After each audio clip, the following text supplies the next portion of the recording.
carte sur les prochaines législatives. On est à 11 jours du premier tour.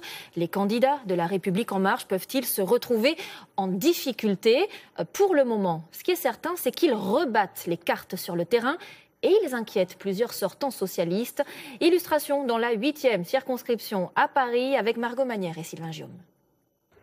Pour beaucoup, elle est encore une inconnue. Alors Laetitia Avia joue la carte du président de la République. Candidate d'Emmanuel Macron pour les législatives. D'accord. Vous la connaissez, la candidate Non. Je connais le mouvement, je connais le parti, mais pas ma candidate. Laetitia Avia, avec Emmanuel Macron, oui, avec Macron. Laetitia Avia, 31 ans, entend incarner le renouvellement. Mon histoire, c'est celle-ci. C'est celle d'une fille des quartiers populaires qui a réussi professionnellement, qui a monté son cabinet d'avocat et qui a obtenu la confiance d'Emmanuel Macron. Emmanuel Macron qui a recueilli ici 35% des voix au premier tour. Je ne veux surtout pas qu'on s'attaque au pouvoir d'achat des Français. Valérie Montandon, candidate des Républicains, met en avant son expérience conseillère de Paris depuis 2011 et attaque Laetitia Avia. C'est une personne qui s'intéresse à la circonscription depuis 3 semaines, qui n'a pas d'ancrage local et qui découvre Paris. Et je pense que les habitants méritent mieux.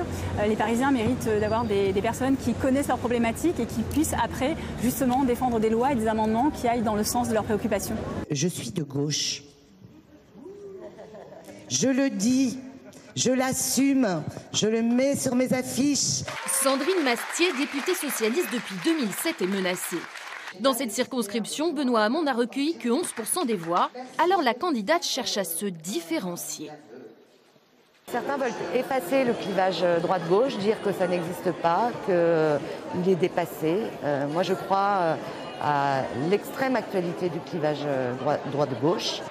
Clément Beauny, 28 ans, candidat de la France Insoumise, compte bien s'inviter dans cette bataille de femmes.